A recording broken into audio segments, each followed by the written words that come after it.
2024 లేదా 25లో డిగ్రీ లేదా బీటెక్ చదివారా? సాఫ్ట్వేర్ జాబ్ కోసం ఎదురు చూస్తున్నారా? అయితే కోడ్ జ్ఞాన్ 100 డేస్ కోర్సులో చేరండి, జాబ్ సాధించండి.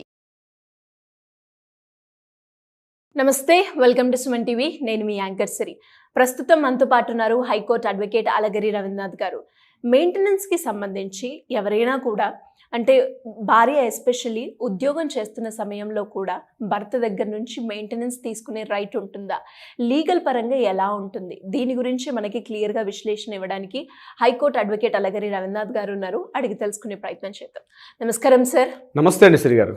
సార్, మెయింటెనెన్స్ విషయంలో అంటే ఇప్పుడు భార్య ఉద్యోగం చేస్తూ కూడా తిరిగి మెయింటెనెన్స్ భర్త దగ్గర నుంచి పొందే రైట్ ఉంటుందంటారా?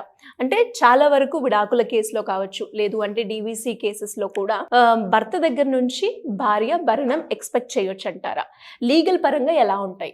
దీనికి సంబంధించి నేను మీకు ఎగ్జాంపుల్ చెప్పే ప్రయత్నం చేస్తాను శ్రీ గారు. ఒక అమ్మాయి సుమారుగా ఒక 30,000 రూపీస్ శాలరీ సంపాదిస్తుంది అనుకుందాం. హైదరాబాద్ అంటే మహానగరంలో ఏదో ఒక చిన్న జాబ్ చేసుకుంటూ ఒక 30,000 రూపీస్ శాలరీ తెచ్చుకుంటుంది. ఏదో కారణాలు రీత్యా వాళ్ళిద్దరు కూడా భార్యాభర్త ఇద్దరు కూడా విడిపోయి ఉన్నారు. ఇటువంటి సందర్భంలో ఒక 30,000 రూపీస్ శాలరీ వస్తుంది.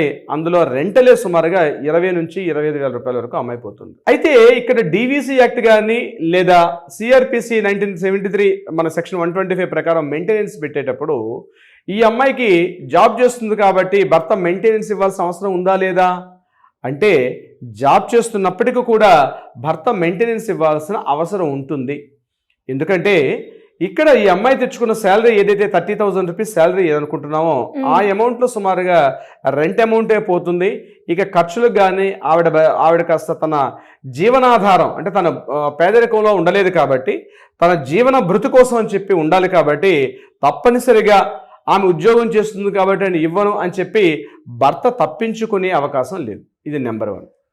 నేను మరొక ఎగ్జాంపుల్ కూడా చెప్తాను. ఒక సందర్భంలో భార్య సుమారుగా 1,00,000 రూపాయలు జీతం తెచ్చుకుంటుంది.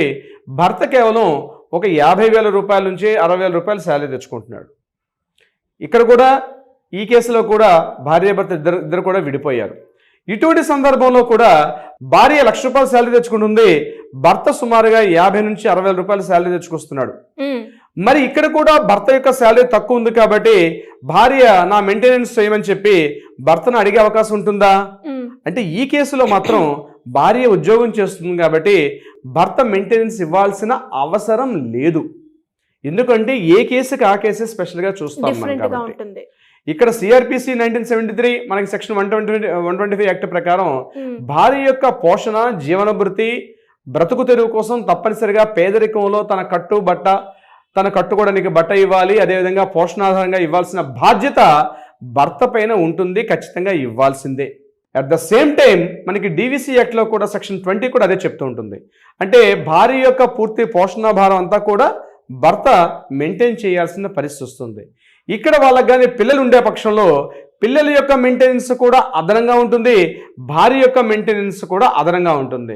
కేవలం మెయింటెనెన్స్ ఇస్తున్నాను కాబట్టి భార్య మెయింటెనెన్స్ సరిపోయింది కాబట్టి అందులోనే పిల్లల అడ్జస్ట్మెంట్ అవ్వాలంటే పిల్లల యొక్క స్కూల్ ఫీజులు, పిల్లల యొక్క దైనందిన జీవితం, పిల్లలకు కావాల్సిన ఆలనాపాలన, పిల్లలకు కాస్త జీవన మనుగడ ఇవన్నీ ఉంటాయి కాబట్టి వారికి వేరేగా మెయింటెనెన్స్ ఉంటుంది. ఇక్కడ ఉన్నటువంటి భార్య యొక్క మనుగడ కోసం అని చెప్పి మెయింటెనెన్స్ ఉంటుంది. ఈ రెండు కూడా సెపరేట్గా చూస్తాం. దీంతో పాటు మనకి హిందూ మ్యారేజ్ యాక్ట్ 1955 ప్రకారం సెక్షన్ 24 and 25 అంటే విడాకుల కేసు కానీ లేక డీవీసీ యాక్ట్ కానీ మంజూరవుతున్న సమయంలో కూడా అంటే ఈ కేసు నడుస్తున్న సమయంలో కూడా ఇంటరిమ్ ఆర్డర్ ఇచ్చి అంటే మధ్యంతర ఉత్తర్వుల ప్రకారం కూడా మెయింటెనెన్స్ ఇవ్వాల్సిన పరిస్థితి కోర్టు కన్ఫర్మ్ చేస్తూ ఉంటుంది. అంటే ఈ కోర్టు రన్నింగ్ టైంలో కూడా ఆ భార్యకి మెయింటెనెన్స్ ఇవ్వాల్సిన బాధ్యత భర్త పేరు మీదుగా ఉంటుంది. ఎందుకంటే ఇక్కడ ఆ కేసులో ఆమె యొక్క జీవనాధారం కూడా ఇంపార్టెంట్ కాబట్టి సెక్షన్ 24 ప్రకారం ఇస్తారు. సెక్షన్ 25 ఏం చెప్తుంది? కంప్లీట్గా అలిమనీ గురించి చెప్తుంది. అంటే కేసు పూర్తి అయిపోయిన తర్వాత పెద్ద మొత్తంలో ఇవ్వడం కోసం చెప్పేది అలిమనీ. సో ఈ రెండు కూడా సెపరేట్గా ఉండే అవకాశం ఉంటుంది. దేనికైతే సెపరేట్గా ఉండే అవకాశం ఉంటుంది కాబట్టి భార్య ఉద్యోగం చేస్తుంది కాబట్టి భర్తని మెయింటెనెన్స్ ఇవ్వాల్సిన అవసరం లేదు అని తప్పించుకునే అవకాశం కొన్ని సందర్భాల్లో ఉంటుంది, కొన్ని సందర్భాల్లో ఉండదు. అక్కడ భార్య చేస్తున్నటువంటి ఉద్యోగం, భార్య చేస్తున్నటువంటి మనుగడ అది కూడా పరిగణలో తీసుకుంటారు. ఉదాహరణకి ఒక కోటీశ్వరుడైనటువంటి ఒక భర్త ఉంటాడు. భార్య ఏదో విడాకులు తీసుకున్న సందర్భంలో, డీవీసీ తీసుకున్న సందర్భంలో నేనేదో 10,000 ఇస్తాను, 10,000 ఇస్తాను, 5,000 రూపాయలు ఇస్తుంటే కుదరదు. ఎందుకంటే ఆ స్థాయిలోనే తన పిల్లలకు కానీ తన యొక్క భార్య యొక్క మనుగడ కూడా ఉంటుంది కాబట్టి అప్పుడు కూడా లక్షల్లో చూస్తారు. సో ఇది కామన్ రూల్ ప్రకారం ఎలాగే ఉండాలి, ఇంతే ఉండాలి అని ఎక్కడ కూడా మనకి స్పెసిఫిక్గా మన చట్టాలు ఎక్కడ కూడా మెన్షన్ చేయలేదు.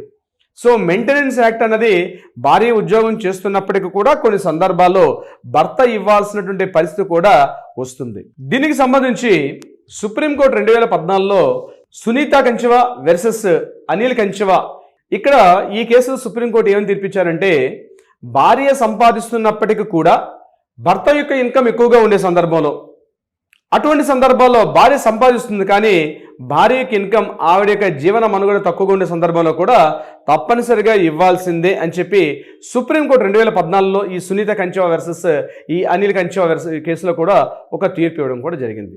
అంటే చాలామంది యూనిఫామ్గా భార్య ఇన్కమ్ తెచ్చుకుంటుంది కాబట్టి ఇవ్వకూడదు అన్నటువంటి ఒక ర్యాండమ్ సిస్టమ్ అయితే మనకి ఎక్కడా లేదు.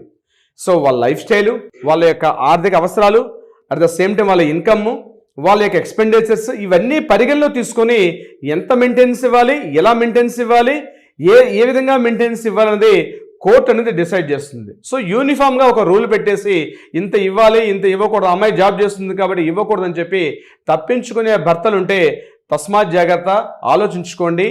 ఎందుకంటే ఆ అమ్మాయి యొక్క ఉద్యోగం కూడా, శాలరీ కూడా పరిగణలో తీసుకుంటారు. దాన్ని బట్టి మీరు మెయింటెనెన్స్ ఇవ్వాలా వద్దన్నది కోర్టు డిసైడ్ చేస్తుంది.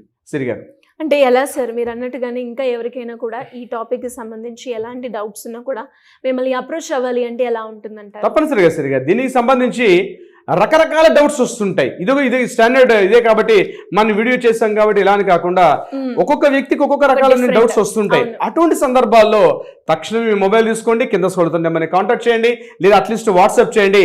లీగల్ టీం ఎప్పుడు మీకు అందుబాటులో ఉంటారు, మీకు కావాల్సిన సలహా సంప్రదింపులు ఇచ్చే ప్రయత్నం చేస్తారు.